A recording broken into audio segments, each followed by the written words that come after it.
ನಮಸ್ಕಾರ. ಬೆಂಗಳೂರು ಮಕ್ಕಳಾಗ ಹೇಗಿದ್ದೀರ ಎಲ್ಲರೂ? ನೋಡಿ, ನಮ್ಮ ಫ್ರೆಂಡ್ ನಮ್ಗೆ ಗ್ಯಾಸ್ ಸಪ್ಲೈ ಮಾಡ್ತಿದ್ರು. ಈಗ ಅದು ಬಿಟ್ಟು ನನಗೆ ಯಾವುದು ತೊಗೊಂಬಂದು ಬೇರೆ ಕೊಟ್ಟಿದ್ದಾರೆ, ಬಯೋಮಾಸ್ ಅಂತೆ. ಬಟ್ ತುಂಬ ಚೆನ್ನಾಗೈತೆ. ನಮ್ಮ ಚಪ್ಪಲಿ ಪೂರೇ ಶೆಫ್ಗಳು ಎಲ್ಲರೂ ಹೇಳ್ತಿದ್ದಾರೆ ಮಾಡ್ಬೋದು ಅಂತ. ನಾನು ಒಂದು ಪ್ರಯತ್ನ ಪಟ್ಟೆ, ಬಟ್ ಅದು ನಡೀತಾ ಐತೆ. ಬಟ್ ಇದು ಇನ್ನೂ ತುಂಬ ಟೆಕ್ನಾಲಜಿ ಹೆವಿ ಐತೆ ಇದರಲ್ಲಿ. Thank you very much sir, ಮಾಡಿಬಿಟ್ಟಿದ್ದು. ಒಂದು ಗ್ಯಾಸ್ ಉಳಿದೈತೆ. ಇದು ಒಳ್ಳೆ ಎಲ್ಲ ವೇಸ್ಟ್ ಹಾಕ್ಬೇಕಿರೋದು. ನಮ್ಮ ಕಡ್ಡಿನೂ ಸೋದಿನೂ ಏನು ವೇಸ್ಟ್ ಆಯಿತು, ಇದು ಬರಲ್ಲ. ಅದೊಂದು ಎಲ್ಲಿ ತೋರಿಸೋದು ಅಲ್ಲೇ ತೋರಿಸ್ಬೇಕು, ಕೈಲಿ ತೊಗೊಂಬಂದು.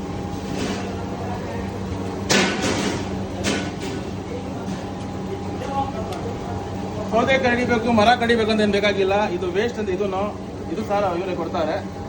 ಬೇಕಾದ್ರೆ ಲಿಂಕ್ ಅವ್ರು ಹಾಕ್ತಾರೆ, ಯೂಸ್ ಮಾಡಿ ನೋಡಿ. ಆಮೇಲೆ ನನಗೆ ಹೇಳ್ತೀರಾ ನೀವು ಯಾಕೆ ಕಿಚನ್ಗಳು ಕ್ಲೋಸ್ ಮಾಡಬೇಕು. ಒಂದು ಹಳೆ ಪರಂಪರೆನೇ ಸ್ಟಾರ್ಟ್ ಮಾಡೋಣ.